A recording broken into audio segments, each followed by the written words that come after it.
नमस्कार, आप देख रहे हैं आज तक। आपके साथ मैं हूं सईद अंसारी। स्वागत है आपका हल्ला बोल में। आज हल्ला बोल में हम जम्मू कश्मीर चुनाव के नए दांव की बात करेंगे। बीजेपी राहुल और उनकी सहयोगी पार्टियों को 370 को लेकर घिर रही है। अब पीओके का मुद्दा भी बीजेपी उठा रही है। केंद्रीय गृह मंत्री अमित शाह ने पीओके के लिए नेहरू को जिम्मेदार ठहराया तो उत्तर प्रदेश के मुख्यमंत्री योगी आदित्यनाथ ने एक चुनावी रैली में यह वादा कर दिया कि बीजेपी की सरकार बनी तो पीओके वापस हमारे पास आएगा। आज हम इस प्रश्न पर चर्चा करेंगे कि पीओके के दांव से बीजेपी को जम्मू कश्मीर चुनाव में कितना फायदा हो। पहले हमारी रिपोर्ट देखिए, उसके बाद हम इस पर करेंगे चर्चा। जम्मू कश्मीर हमारा है या नहीं है, वहां से धारा 370 हटनी चाहिए थी या नहीं हटनी चाहिए। ये राहुल बाबा अभी वहां जाकर कह कर आए कि हम धारा 370 वापिस लाएंगे। राहुल बाबा, राव तुलाराम की भूमि से कहकर जाता हूं, आप तो क्या, आपकी तीसरी पीढ़ी भी 370 वापिस नहीं ला। चुनाव जम्मू कश्मीर में भी है और हरियाणा में भी। बात जम्मू कश्मीर की है और देश के कुल जवानों में 10% हरियाणा के। लिहाजा रैली जम्मू कश्मीर में हो या हरियाणा में, बीजेपी धारा 370 को लेकर कांग्रेस और उसके सहयोगियों को जरूर घेरती है। आईएनसी और एनसी ये दो फैमिलियों का पॉलिटिकल डील है। इनको जम्मू के लोगों से कोई लेना देना नहीं है। इनका जम्मू से कोई रिश्ता नहीं है। ये हमेशा ही जम्मू के लिए नकारात्मक रहे हैं। They have been always negative towards Jammu. जो आज जम्मू में हाल है, जो आज जम्मू में मिलिटेंसी है, जो आज जगह जगह हमारे बहादुर फौजियों को निशाना बनाया जा रहा है, उसका जवाब देना। बताएं ना, 2014 के बाद जम्मू में मिलिटेंसी क्यों फैली? पिछले 3 साल में अचानक मिलिटेंसी का ग्राफ ऊपर क्यों गया? कोई ऐसा इलाका नहीं है जम्मू का जहां हमले नहीं होते। लेकिन बात अब 370 से आगे बढ़ चुकी है। बीजेपी पीओके को भी ले आई है। जहां हुए बलिदान मुखर्जी वो कश्मीर, जोर से बोलो, जहां हुए बलिदान मुखर्जी वो कश्मीर, वो कश्मीर हमारा है जो सारे का। आपने पाक ऑक्यूपाई कश्मीर पाकिस्तान को दे दिया। बीजेपी वादा कर रही है कि अगर जम्मू कश्मीर में सरकार बनी तो पीओके अपना होगा। भारतीय जनता पार्टी की यहां पर वापसी, याद रखना, पाक अधिकृत कश्मीर भी फिर कश्मीर का ही पार्ट होने वाला है, जम्मू कश्मीर का ही भाग होने वाला है। और यही तो हलचल है पाकिस्तान में। पूरे देश में भारतीय जनता पार्टी के अंदर मोदी जी नंबर 1 थे, अब योगी जी नंबर 1 हो गए। उनकी डिमांड बढ़ गई है। उनके बयान मोदी जी से बेहतर टीवी पर हम लोगों को सुनाई देते हैं। समाज में उसकी चर्चा होती है। मोदी जी से बेहतर झूठ बोलने लगे हैं, मोदी जी से बेहतर बयानबाजी करने लगे हैं। लेकिन वो शायद एक बात भूल जाते हैं बार बार कि जम्मू कश्मीर की सरकार पीओके नहीं ले सकती है, वो तो देश की सरकार ले सकती है। बीजेपी अध्यक्ष घूम घूम कर बता रहे हैं कि इस बार विधानसभा में पीओके के भी 2 प्रतिनिधि होंगे। सबसे बड़ा जस्टिस दिलाने का काम किया है। जो आपका रियल शेयर था, आपकी सीट की संख्या 36 थी, वो बढ़ करके 43 हो गई। वो आपको जो आपका जो ड्यू था वो भी आपको देने का काम किया। केंद्र सरकार ये बहुत बड़ी महाभूल, बहुत बड़ी गलती करने जा रही है कि अलगाववादियों को अंदर से सपोर्ट देके वो जो है कांग्रेस और नेशनल कॉन्फ्रेंस को हराना चाहती है। ये जम्मू के लोगों के हित में नहीं है, कश्मीर के लोगों के हित में नहीं है। कश्मीर से 370 हटे 5 साल बीत चुके। बीजेपी के लिए मुद्दा पुराना हो गया है। हालांकि पार्टी इसे धार देने की पूरी कोशिश कर रही है। साथ ही पीओके का एजेंडा सेट करने की भी तैयारी हो रही है। आज तक और इस मुद्दे पर चर्चा करने के लिए इस समय हमारे साथ डॉक्टर अजय आलोक, सलमान नजामी जी, तौसीफ शाह जी, इमरान काजी जी और फारूक रंजू शाह जी मौजूद हैं। आप सभी का बहुत स्वागत हमारे शो पर। नमस्कार।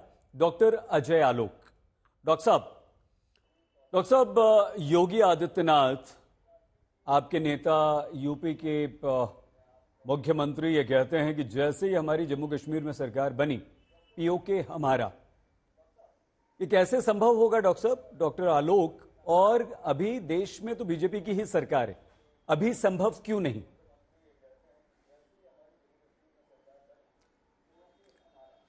देखिए सईद साहब जी, पीओके हमारे लिए कोई जमीन का टुकड़ा नहीं है या पाकिस्तान का हिस्सा नहीं है। पीओके को हम जिस नजरिए से देखते हैं, मुझे लगता है कि यह भारत की ऐतिहासिक भूल थी, ऐतिहासिक गलती थी कि पीओके नाम का शब्द आज हम सुन पा रहे हैं। यह हमारे पूर्वजों की भूल थी। मैं नाम नहीं लेंगे नेहरू या किसी का भी या कुछ भी, लेकिन हम सब जानते हैं इतने इतिहास में कि कबायलियों को उस दिन खदेड़ के वापस पाकिस्तान में घुसा देते ना, तो पीओके नहीं बनता। इसलिए हमारी सबकी, चाहे कश्मीर के लोग हों चाहे देश के लोग हों, उनकी एक इमोशनल कनेक्ट है पीओके से। आप अब योगी जी की बात कर रहे थे कि सरकार बनी तो पीओके हमारा। अरे उसके पहले तो अमित शाह ने भरे संसद में बोल दिया था कि जान दे देंगे लेकिन पीओके लेके रहेंगे हर हालत में। अब वो कैसे और किस परिस्थितियों में आएगा, ये राजनीतिक परिस्थितियां डिपेंड करती हैं। निश्चित तौर पर अगर सरकार बनती है हमारी जम्मू कश्मीर में, केंद्र में भी हमारी सरकार है, तो उन परिस्थितियों में और मजबूती होगी। आज पीओके की वर्तमान स्थिति यह है कि वहां के रहने वाले नागरिक वो चाहते हैं भारत में आना। आप ही के सर्वे में कितनी बार आज तक की रिपोर्ट पे हम लोग देखें कि बलूचिस्तान के लोग, पीओके के लोग क्या कह रहे हैं भारत के बारे में। जिस तरह से नारकीय जीवन वो लोग वहां पे जी रहे हैं, जिस तरह से पाकिस्तान आर्मी उनका दमन कर रही है, वहां पे तो गृह युद्ध की स्थिति अपने आप है। वो लोग चाहते हैं कश्मीर में मिलना, और हम क्यों नहीं चाहेंगे कि हमारा पूरा कश्मीर एक हो जाए। ये पीओके नाम का शब्द हमारे लिए जलालत है, और इस जलालत को हटाना जरूरी है। डॉक्टर साहब, हम भी, आप भी और हमारे पैनल पर मौजूद सभी लोग और देश का बच्चा बच्चा ये सिर्फ चाहता ही नहीं है कि पीओके हमारे पास वापस आ जाए, बल्कि वो मानता है, हम सबका ये अटूट अटल विश्वास है कि पीओके हमारा ही है। तो ये स्वागत योग्य होना चाहिए। लेकिन डॉक्टर आलोक, हमें ये समझ में नहीं आया, आपने बताया नहीं कि अभी हम क्यों नहीं ले सकते, और अगर बीजेपी की सरकार बनेगी तभी हम कैसे ले पाएंगे। आएंगे दोबारा आपके पास सर। सलमान निजामी जी, तौसीफ शाह जी, इमरान काजी जी, मैं आप तीनों के पास पहले आना चाहता था, लेकिन एक बहुत महत्वपूर्ण मेहमान हमारे साथ हैं, फारूक रेंजू शाह जी। मैं सर से, फारूक सर से थोड़ा सा समझ लूं, उसके बाद आप लोगों के पास आता हूं। फारूक सर, हम अगर इमोशनल होकर बात करें तो अभी चाहिए हमें पीओके, और पीओके हमारा, हम तो मानते ही हैं, हर भारतवासी ये मानता है सर। लेकिन एक राजनयिक होने के नाते, एक डिप्लोमेट होने के नाते सर, आप हमें ये बताइए कि ये कैसे पॉसिबल होगा, और अभी तक हम क्यों नहीं ले पाए, इसमें अड़ंगा क्या है? देखिए, ये एक पॉइंट है, और आई हैव अ ऑनर, जब यहाँ डिलिमिटेशन आया था यहाँ ग्रैंड वहाँ पे ललित में, तो हम एज ए सिविल सोसाइटी, और मैंने हेड किया था कश्मीर सोसाइटी इंटरनेशनल, और हमने उनको कहा था इवन आप जो थियोरेटिकल 25 सीटें मखसूस रखी, 24 सीटें आपने पीओके, गिलगित और बल्तिस्तान, ये तीनों के लिए, क्योंकि पीओके उन्होंने अलग किया, गिलगित बल्तिस्तान पाकिस्तान खुद ही वायलेशन ऑफ यूएनओ करके खुद ही अपने साथ मर्ज किया। तो बेसिकली ये एक बहुत इंपॉर्टेंट टेरिटरी है, जो एक साजिश के तहत हमें जम्मू कश्मीर को डिवाइड किया गया। We were the losers at that time. Jammu Kashmir कोई दो टुकड़े किए गए, उसके हिस्से किए गए, और उस साजिश में कौन शामिल था, अगर उनकी बात करते हैं तो फिर पॉलिटिकल पंडित आते हैं, जनाब आपको ये नहीं बोलना चाहिए, ये नहीं बोलना चाहिए। लेकिन सच्चाई ये है, उस वक्त के दो प्राइम मिनिस्टर, एक प्राइम मिनिस्टर ऑफ इंडिया और दूसरा prime minister of Jammu Kashmir, उस जम्मू कश्मीर के डिवीजन के जिम्मेदार है। और उसके बाद उन्होंने ही स्लोगन, वो it was a policy, it was a game, जिस गेम में इंडियन कंट्री को भी ट्रैप किया गया, और जम्मू कश्मीर तो है ही, वो तो उसका तो सत्यानाश किया गया। उसके बाद जो स्लोगन इस्तेमाल किया गया प्लेबिसाइट का, रायशुमारी, वो 22 साल ये रहा। उसका मतलब था ये जम्मू कश्मीर उसके साथ मर्ज हो जाए, ना वो पीओके गिलगिस्तान बल्तिस्तान यहां मर्ज हो जाए, नो उसका, अदरवाइज वो we were already this part here. लेकिन उसका एक जो इनविंडो होता है, इंटरनल मीनिंग यही था कि हम ही उनके साथ मिलेंगे जो जिसके नाम पर ये पॉपुलैरिटी वोट लेते थे। लेकिन आज जब आपने ये क्वेश्चन किया और आलोक जी ने भी जवाब दिया अपने पार्टी के व्यू से, लेकिन मैं as a citizen of India और यहाँ का बस्कीन जम्मू कश्मीर का नागरिक के तौर पर आपको ये बोलूंगा कि इस वक्त वहां एजिटेशन है। इस वक्त हमें जम्मू कश्मीर के लोगों का ये एजेंडा है कि जो वहां के लोग सफर कर रहे हैं, जो उनकी ह्यूमन वायलेशन हो रही है, ह्यूमन राइट्स वायलेशन की, हम बात ही नहीं कर रहे, हम उनके बारे में बोल ही नहीं रहे।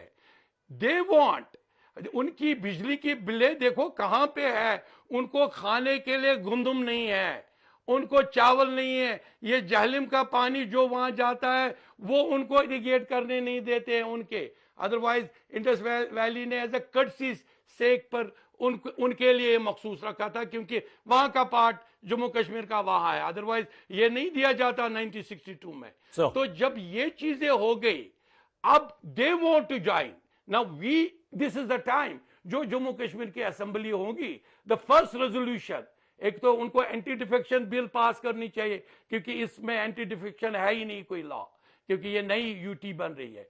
और दूसरा, उनको पहला रेजोल्यूशन करना चाहिए कि वो 24 सीटें फिलअप हो जाए और लोग यहां से नॉमिनेट हो जाए और वो लोग खुद ही आ जाए। जंग की जरूरत नहीं है। Those would speak of a war, कि हम वार से लेंगे, that is not this wise जरूरत। इस वक्त जरूरत है public movement. That's my view. नहीं शाह साहब, ये बिल्कुल ठीक है सर, आपने बहुत अच्छी तरह से इस बात को समझा दिया है। शाहीन जी भी हमारे साथ जुड़ चुके हैं। शाहीन साहब, स्वागत है आपका भी। लेकिन इमरान काजी जी, इमरान जी, देखिए शाह साहब ने कितनी अच्छी तरह से बताया कि वो तो बस आने ही वाला है, लेकिन हम आपसे ये जानना चाहते हैं कि क्या काजी साहब ये पीओके का मुद्दा उठाकर बीजेपी फायदा उठा ले जाएगी जेएनके इलेक्शन में, जम्मू कश्मीर इलेक्शन में? आपको लगता है कि कहीं ना कहीं पीओके का मुद्दा आप पर भारी ना पड़ जाए? नहीं, जम्मू कश्मीर के लोग इतने समझदार हैं कि वो समझ चुके हैं कि भाजपा पर्टिकुलर स्टेट के लिए पर्टिकुलर ट्रेंड लेके आती है। जैसे यहाँ पे आज पीओके का मुद्दा उठाया गया है, मुझे नहीं समझ आ रहा है कि किसने गवर्नमेंट ऑफ इंडिया के हाथ रोके हुए हैं और ये किस वजह से मजबूरी बन जाएगी, और जम्मू कश्मीर की असेंबली इसमें क्या रोल प्ले करेगी कि हम मर्ज कर रहे हैं या पीओके को हम ले रहे हैं। इसमें जम्मू कश्मीर की असेंबली का क्या रोल रहेगा? आज क्यों नहीं कर रहे हैं? आप पिछले 10 साल से 2014 से आप हुकूमत में हैं, आपने आज तक कितने इनिशिएटिव लिए? आज आपको 10 साल के बाद जम्मू कश्मीर में जब असेंबली इलेक्शन आए तो आज आपको पीओजे की याद आ गया। वो आप पीओजे की बात तो छोड़िए, आप सबसे पहले ये बताइए कि आपने पिछले 10 साल से कश्मीरी पख्तून भाइयों के लिए क्या किया? आपने कितनी रिहेबिलिटेशन कराई उनकी, कितनी घर वापसी हुई? आज हम चाहते थे कि जो हमारे भाई कश्मीरी पंडित भाई जम्मू कश्मीर से बाहर हैं या कश्मीर से बाहर हैं, वो कश्मीर में जाके वोट डाले। वो तो आज भी दिल्ली में बैठ के वोट डाल रहे हैं, वो तो आज भी जम्मू में बैठ के वोट डाल रहे हैं।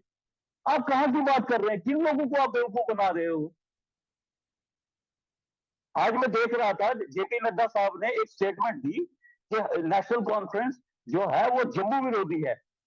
अरे आपने जम्मू ने आपको 2014 में 25 सीटें दी। उस जम्मू को आपने ये वादा किया था कि हम आपको एक सेपरेट स्टेट देंगे। आप सेपरेट स्टेट तो छोड़िए, आपने उनके जो कारोबारी हक थे जिससे उनका कैपिटल चलता था, दरबार मुंह बंद कर दिया। आप आज जाके जम्मू के कारोबारी से ये पूछिए कि आपके लिए क्या अच्छा था, और 8 तारीख को आपको रिजल्ट से पता चलेगा। क्या छोड़िए कश्मीर को, क्या जम्मू के लोग जो 2019 में फैसले हुए, क्या वो इस हक में थे या नहीं, वो आपको 8 तारीख को पता चल जाएगा। ठीक है। आज बीजेपी की परफॉर्मेंस इतनी खराब है कि इनको यहाँ पे home minister, prime minister, different chief ministers लाने पड़ रहे हैं लोगों को यह समझाने के लिए कि भाजपा को वोट दीजिए। ठीक है। आज इनके पास पिछले 10 साल में ये डायरेक्टली इनडायरेक्टली गवर्न कर रहे हैं जम्मू कश्मीर को।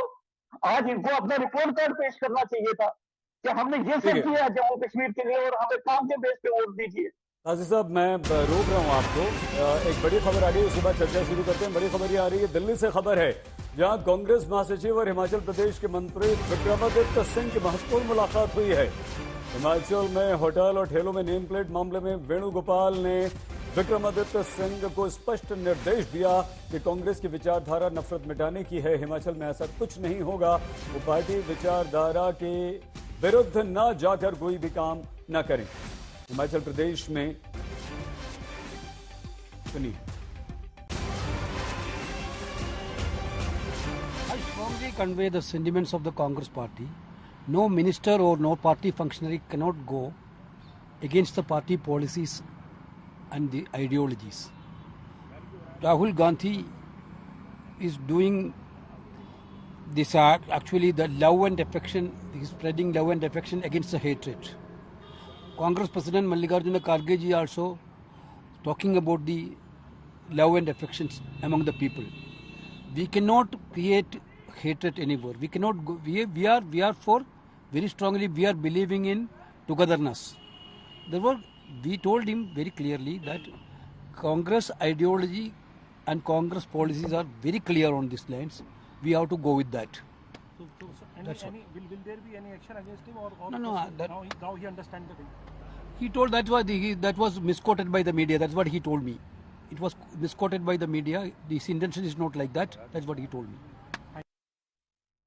हिमाचल प्रदेश के मंत्री विक्रमादित्य सिंह ने जो ठेले रेहड़ी पटरी वालों को आईडी दिखाने का फरमान आदेश जारी किया था, कांग्रेस आलाकमान ने उस पर रोक लगा दी और उन्हें दिल्ली बुलाकर बता दिया है कि आप ये सब नहीं करेंगे।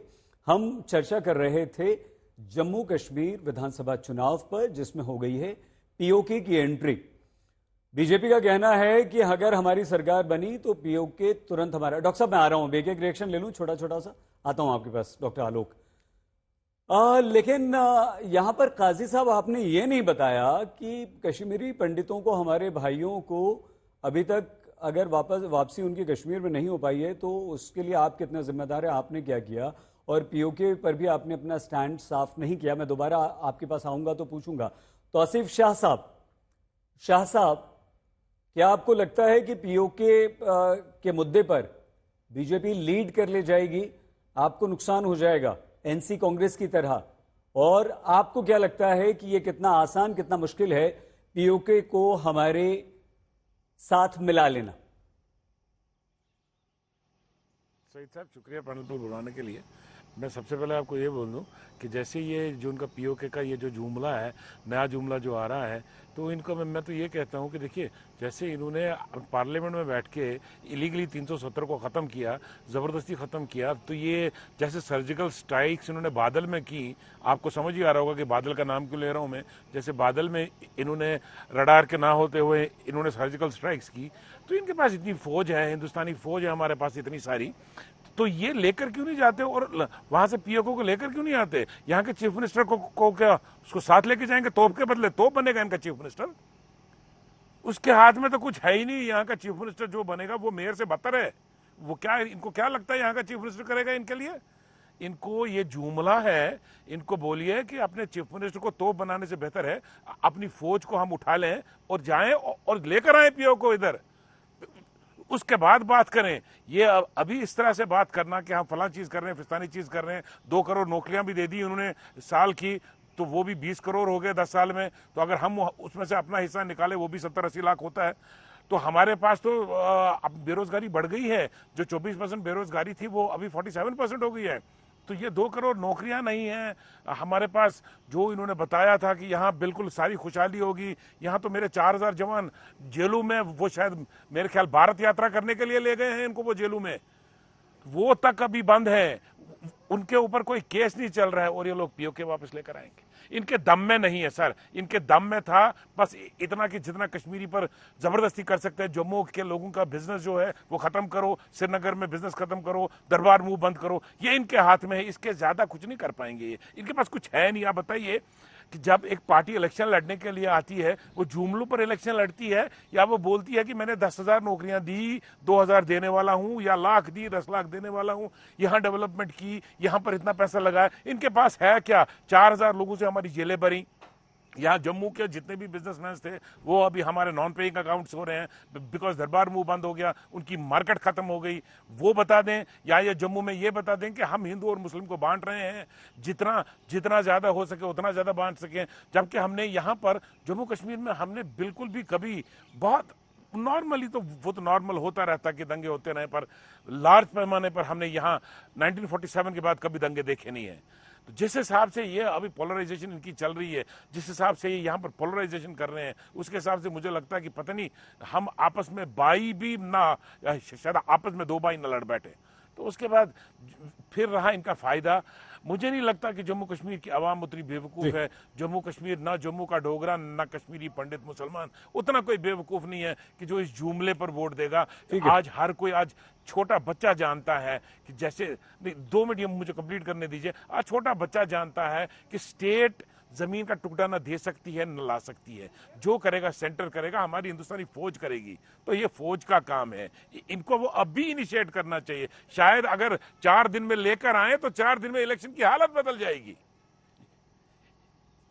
ठीक है शाह साहब, 2 बात। पहली तो ये कि आपको सर्जिकल स्ट्राइक बादलों में कर दी, सेना की आप तारीफ भी कर रहे हैं कि सेना को ले जाइए, ले आइए, तुरंत हम पीओके मिला लेंगे, लेकिन सेना पर इस तरह से सवाल मत उठाइए। बीजेपी और सरकार पर बोलने का आपको पूरा हक है।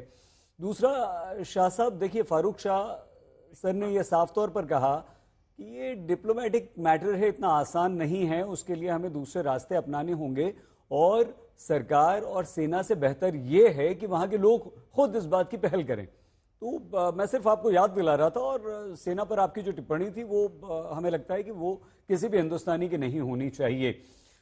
सलमान निजामी जी, सलमान जी, आपको लगता है कि अब एनसी हो, पीडीपी हो, कांग्रेस हो, बीजेपी हो, पीओके, सबके लिए बीजेपी ने एक मुद्दा खड़ा कर दिया है दूसरे मुद्दों की तरह यहां पर, और ये इस बार के जम्मू कश्मीर के चुनाव में एक महत्वपूर्ण इशू के तौर पर आगे बढ़ेगा? देखिए, अगर हम पीओके की बात करें या हमारे अपने जो हिंदुस्तान का जम्मू कश्मीर है, इसकी बात करें, दोनों जगहों के लोग जो हैं वो आज मुसीबत में हैं।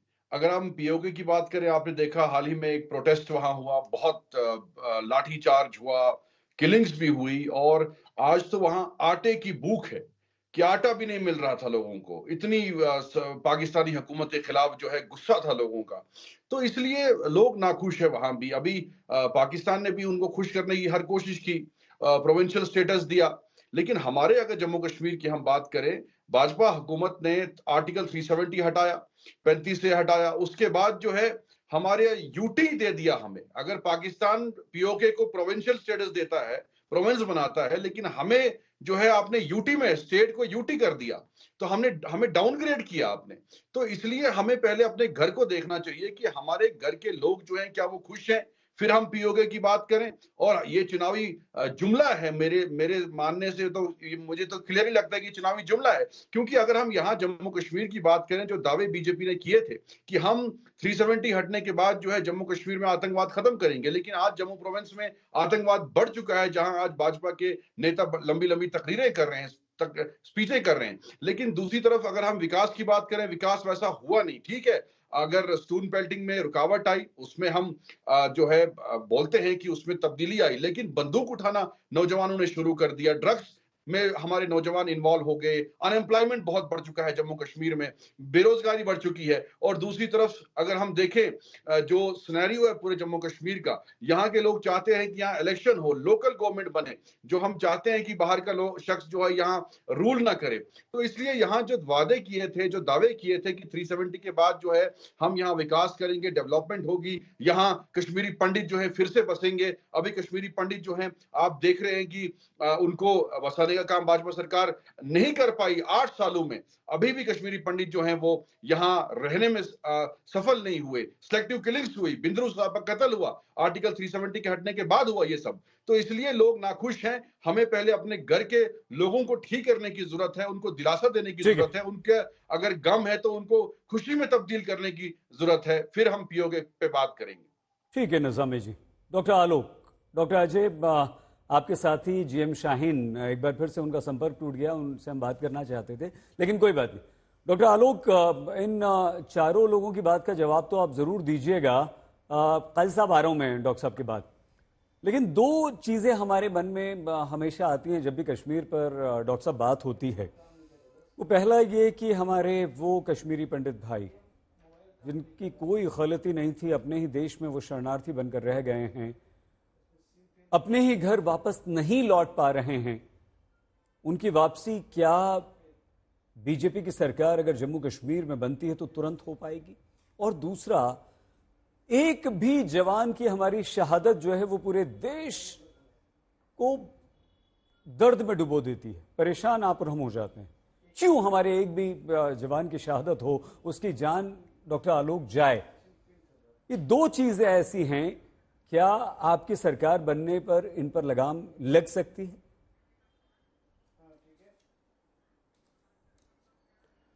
देखिए सईद जी, अभी हमारे चारों कश्मीरी भाई हैं, तीन की भाषा आपने सुनी, तीनों लगभग एक लाइन लेंथ पे हैं, एक राष्ट्रीयता की बात कर रहे हैं, जो हमारे नौकरशाह, पूर्व नौकरशाह थे, जो कश्मीरी सिविल सोसाइटी में भी थे।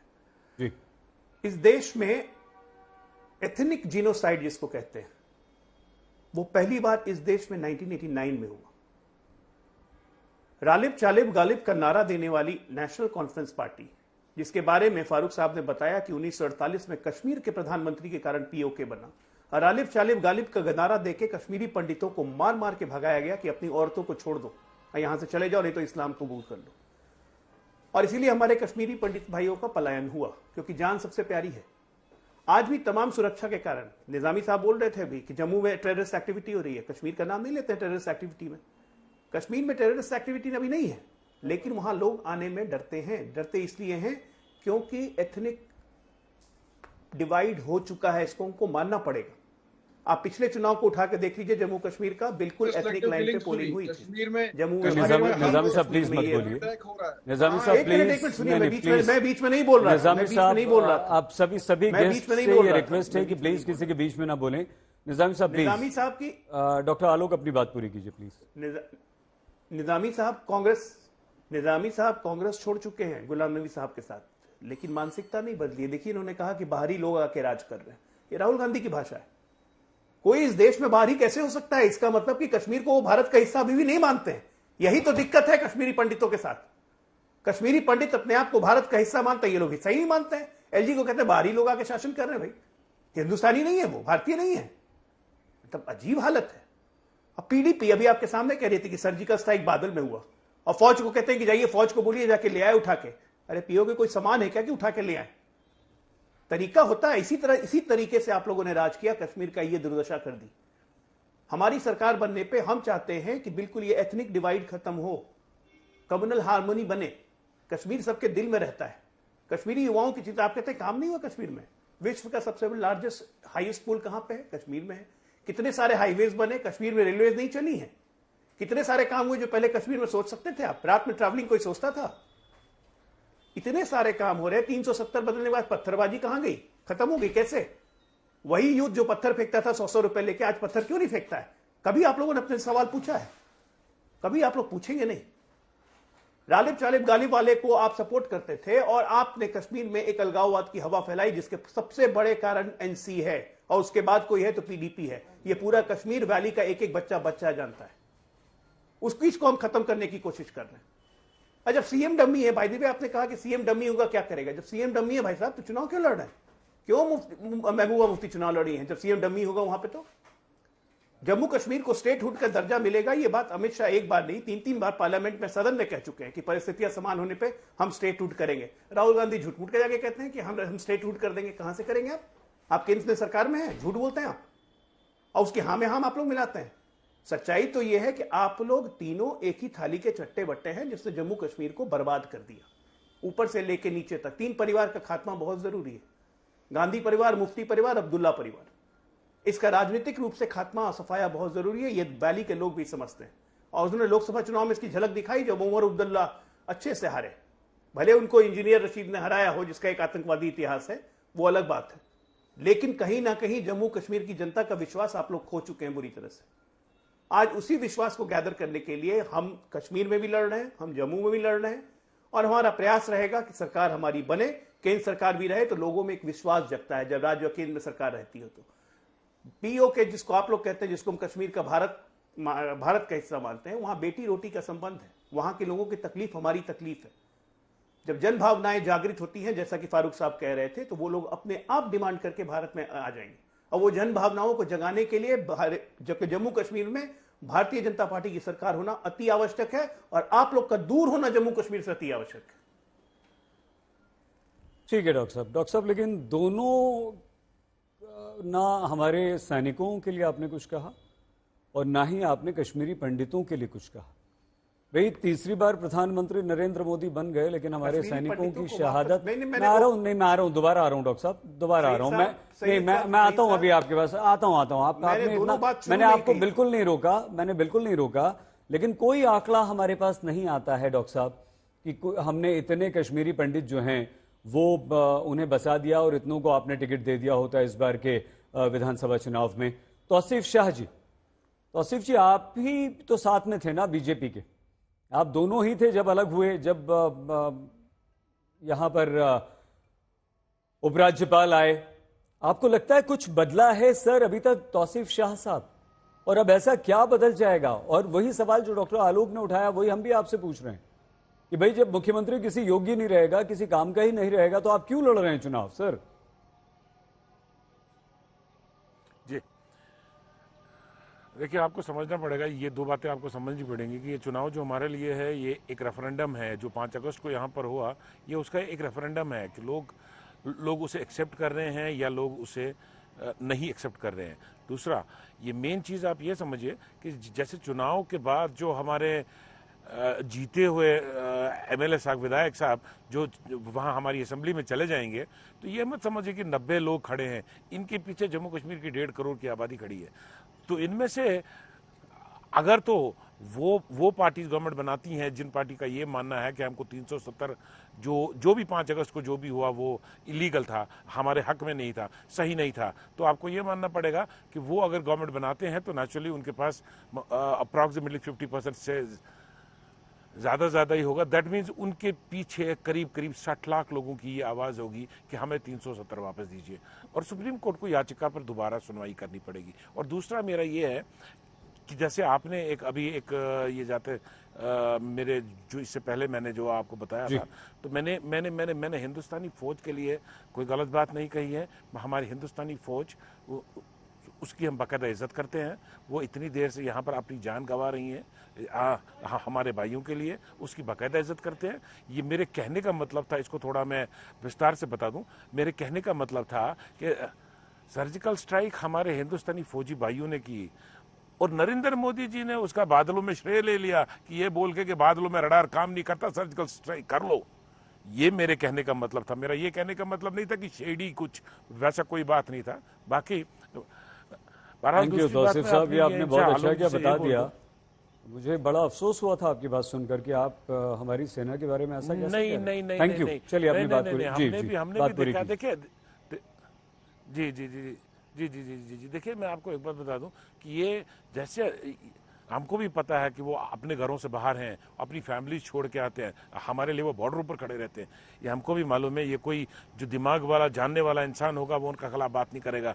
इंसान से हर किसी से गलती होती है, वो उनसे भी हुई होगी, हमसे भी होती है, पर बहरहाल हम उनकी बाकायदा इज्जत करते हैं। और दूसरा मेरे कहने का ये मतलब है कि जैसे अभी आलोक जी बता रहे थे कि ये जो हम पीओके को जो लाना है वो डिप्लोमेटिक है, तो फिर अमित शाह जी को ये बात नहीं करनी चाहिए ना कि लोगों, यानी इनका ये मानना है कि ये क्लियरली कहते हैं कि यानी हमारे माननीय होम मिनिस्टर साहब लोगों को बहका रहे हैं, वो उनको झूठी बात बता रहे हैं कि एक तरफ से उनका प्रवक्ता बोल रहा है कि ये डिप्लोमेटिक लेवल पर होगा, दूसरी तरफ से वो स्टेज पर जाके बोलता है हमारा चीफ मिनिस्टर बनेगा, हम पीओके वापस लेके आएंगे। तो आप डिसाइड कीजिए कि दो में से झूठ कौन बोल रहा है, दो में से बेवकूफ़ कौन बना रहा है। तीसरा, मैं ये आपको बता दूं कि जैसे हमारे जो ये अमित शाह जी का जैसे भी आज जो हुआ था, दोबारा वही उनके पास है, वही अपने 3 खानदान, उसके ज्यादा वो कोई बात नहीं कर पाते हैं। मेरी हाथ जोड़ के उन सबसे गुजारिश है कि सही तरीके से आके चुनाव लड़े, देखे कि यहाँ के लोगों की जरूरतें क्या हैं। या सब सॉरी इसलिए रोक रहा हूं आपको क्योंकि जल्दी जल्दी रिएक्शन लेना है। इमरान खासी जी, इमरान जी देखिए, बीजेपी और पीडीपी एक साथ थे, वो अलग हुए, उसके बाद आज कश्मीर की ये स्थिति है, कश्मीर यहां तक पहुंचा और फिर से आप लोग चुनाव पर हैं। कांग्रेस और आप मिलकर क्या आपको लगता है कि यहां पर 370 ज्यादा इंपॉर्टेंट है, पीओके ज्यादा इंपॉर्टेंट है, या कश्मीर का डेवलपमेंट, युवाओं को नौकरी और शांति, टेररिज्म से मुक्ति, क्या आपके लिए ज्यादा महत्वपूर्ण है? काजी साहब। देखिए, सबसे पहले हमारे आलोक जी हैं, भाजपा के प्रवक्ता, मैं उनको एक दो चीजों का जवाब देना चाहता हूँ। मैं आपको 2 मिनट लूंगा। जब बीजेपी ने जम्मू कश्मीर में ये देखा कि हमारा ग्राफ गिर रहा है, तो इन्होंने 2 चीजों की कैंपेन शुरू कर दी। एक पीओजे, दूसरा जो यहाँ पे इन्होंने फॉरेन डेलीगेट्स मंगाए और फॉरेन डेलीगेट्स को ये दिखाया कि कितनी अमन शांति और कितना बड़ा ह्यूज वोटर टर्नआउट हो रहा है, जो कि जमीनी हकीकत से बिल्कुल अलग था। अगर आपको उनको अलाउ करना, यहाँ पे फॉरेन ये जो मंगाए डेलीगेट्स मंगाए, तो आपने फॉरेन जर्नलिस्ट जिन्होंने अप्लाई किया था जम्मू कश्मीर के इलेक्शंस को कवर करने के लिए, उनको परमिशन क्यों नहीं दी गई? दूसरी चीज, आलोक जी मेरे को लगे कि थोड़ा से खुद भी कंफ्यूज थे। एक साइड से ये बोल रहे हैं कि जम्मू कश्मीर में पीडीपी जो थी, पीडीपी जो है वो मिलिटेंसी को बढ़ावा देने के लिए इनका एक रीजन है, तो यही तो उनके साथ सरकार में थे। एक साइड से ये बोल रहे हैं कि यही खानदान मिलिटेंसी बढ़ा रहे हैं, बर्बादी के कारण है ये जम्मू के, उन्हीं के साथ ये सरकार में थे। दूसरी तरफ से ये खुद कह रहे हैं कि कश्मीरी पंडित भाई इसलिए नहीं जा रहे क्योंकि वहां पे उन्हें डर लगता है, और एक साइड से ये क्लेम करते हैं कि हमने वहां पे बड़ी अमन शांति लाई है। ये पहले सांस तो क्लियर करें कि सही चीज है क्या। बाकी रही 370 की बात, ये बात बिल्कुल सही है। ये इलेक्शंस जम्मू कश्मीर का रेफरेंडम है। जो फैसला 2019 में हुआ, आज लोग उसका वोट के अधिकार से ये जताएंगे गवर्नमेंट ऑफ इंडिया को कि क्या हम उस फैसले के साथ थे या नहीं। 8 अक्टूबर को जब बीजेपी को अपना ग्राफ दिखेगा तो इनको उसका जवाब बिल्कुल क्लियरली मिलेगा। ठीक है, सलमान जी, आपको लगता है कि इस बार जम्मू कश्मीर में, देखिए भले आप 370 की बात करें, भले आप पीओके, अब जम्मू कश्मीर के चुनाव में बीजेपी ने बहुत बड़ा मुद्दा उछाल दिया, लेकिन क्या आपको लगता है कि आज जम्मू कश्मीर का यूथ वाकई इस चुनाव को बहुत उम्मीद की नजर से निजामी साहब देख रहा है, और उस यूथ की उम्मीद इस चुनाव से है क्या? देखिए साहब, यहाँ बीजेपी हो, पीडीपी के हमारे साथी हैं, ये पीडीपी और बीजेपी की यहाँ सरकार चली है। आपने यूथ की बात की, आप किसी भी यूथ से पूछिए यहाँ कि जो पैलेट यहाँ चलाए गए, लोगों को अंधा कर दिया, नौजवानों को अंधा कर दिया, वो पीडीपी सरकार ने किया। महबूबा मुफ्ती जी कहती थी आप टॉफी या दूध लेने जाते हो आर्मी कैंप में। फिर अगर नेशनल कॉन्फ्रेंस की बात करें तो उमर अब्दुल्ला साहब जब चीफ मिनिस्टर थे, तुफैल मत्तू जैसे 150 नौजवानों का 1 साल में कत्ल हुआ। यहाँ पैलेट उन्होंने भी चलाए, यहाँ जुल्म उन्होंने भी किया, पीडीपी ने भी जुल्म किया।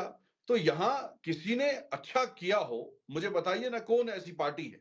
तो आज का युवा, अगर हम इंडिपेंडेंस की बात करें, उसमें नौजवान लोग जो है आज इलेक्शन में पार्टिसिपेट हो रहे हैं, वो तंग आ गए खानदानी राज से। पहले शेख साहब, फिर उसके बाद फारूक साहब, फिर उमर साहब, अब उमर साहब के 2 बेटे, पहले मुफ्ती साहब, फिर महबूबा जी, फिर उसके बाद इल्तिजा जी, फिर आगे कौन लोग आएंगे। तो आम कश्मीरी चाहते हैं कि हम आम लोग जो है पार्टिसिपेट करें मेन स्ट्रीम में। आज बरकती जो है उनकी बेटी जो है कंपेनिंग कर रही है, इंजीनियर रशीद जो है एमएलए चुन के आए, उमर अब्दुल्ला को हराया उन्होंने। वो ऐसे सैकड़ों लोग हैं कश्मीर में जो चाहते हैं कि आम लोग जो है जम्मू कश्मीर की जो है कमान संभाले। आम लोगों को इख्तियार मिलना चाहिए। कब तक खानदानी राज जो है, 2 परिवार जो है जम्मू कश्मीर में राज करते रहेंगे? तो इसलिए लोग चाहते हैं बदलाव। इसलिए अगर आप कहते हैं कि अगर स्टोन पेल्टिंग में रुकावट आई है, वो बीजेपी की अचीवमेंट नहीं है, ठीक है, वो यहाँ का युवा चाहता है। मैं आपको दावे से कहता हूं, जब कुछ परिवार के लोग जो हैं जेल में एसकेआईसीसी में थे, हालांकि बाकी लोग तो जो है तिहाड़ में थे, लेकिन बहुत आम युवा जो है वो कहते थे कि हम किसके पीछे अपनी जान दे दें, क्यों पत्थर उठाएं, इन्होंने तो कल वोट बटोरने हैं, इन्होंने तो फिर लंदन चलिए, घूमना है, मैं इन्होंने खुद गुलमर्ग में स्कीइंग ठीक करनी है, है। ठीक है, तो क्यों आप पत्थर उठाएं? निजामी साहब आपको इसलिए युवा चाहता है कि हम मेन स्ट्रीम में आए, ठीक है, इसीलिए आज युवा जो है इलेक्शन में पार्टिसिपेट कर रहा है। ठीक है, बीजेपी की अचीवमेंट नहीं है, वो यहाँ चेंज है, एक माइंडसेट की युवा ने देखा है, चाहे एनसी हो चाहे पीडीपी हो, सबने हम पे जुल्म किया है। निजामी साहब मैं आपको रोक रहा हूँ। हाँ, ये अच्छी बात है कि युवा मेन स्ट्रीम। सर मेरी आवाज आप तक पहुंच रही है? नहीं, अच्छी बात है कि अगर जम्मू कश्मीर का युवा ये चाहता है। हमारे पास 2 मिनट हैं। फारूक शाह सर, मैं आपसे 1 मिनट में आपका रिएक्शन चाहूंगा और उसके बाद समाप्ति हम डॉक्टर अजय आलोक से करेंगे। सर, आपको लगता है कि इस बार के चुनाव के बाद जो कश्मीर को लेकर हमारी शंकाएं हैं वो दूर होंगी और हमें एक नया कश्मीर, नया जम्मू और कश्मीर देखने को मिलेगा? सर देखिए, एक बात मैं बताऊं, एक कश्मीर का मुहावरा है, हटिश दिमई त्रेश नटुक दिमई न आब। I will give you the jugular, the blood from my jugular vein, but I will not give to the thirsty the water. Similarly, इसका जो आज एग्जाम्पल है कि एक पार्टी लड़ रही है एक अलायंस के साथ, उसको कह रही है कि आप लिखो जी 370 वापस आएगा, लेकिन हमारे पास जो पार्लियामेंट के मेंबर है जो कर सकते हैं, जिनके पास ताकत है कि 370 वापस लाने की अगर उनकी गामट आए, हम जनाब इसको हाथ नहीं लगा सकते। So this type of the politics चले तो इसको आज लोग समझ रहे हैं कि बिफूलिंग पॉलिटिक्स। सर मुझे आपको रोकना पड़ रहा है यहाँ पर, जो आपने कहा कि क्या ये शाह साहब, आई एम सो सॉरी, मुझे रोकना पड़ रहा है सर। डॉक्टर अजय, डॉक्टर आलोक आपसे समाप्ति करना चाह रहे थे लेकिन समय खत्म हो गया है, उसके लिए क्षमा आपसे। डॉक्टर अजय आलोक, जेएम शाहीन थे हमारे साथ, अभी फिलहाल नहीं है, धन्यवाद उनका भी। सलमान निजामी जी, तौसीफ शाह जी, इमरान काजी जी और फारूक रंजू शाह जी, आप सभी का आज तक पर आने के लिए बहुत बहुत धन्यवाद। अगर बीजेपी की सरकार जम्मू कश्मीर में बनी तो हम पीओके वापस लेकर आएंगे, योगी आदित्यनाथ ने यह कहकर कश्मीर चुनाव में एक नए मुद्दे को हवा दे दी है।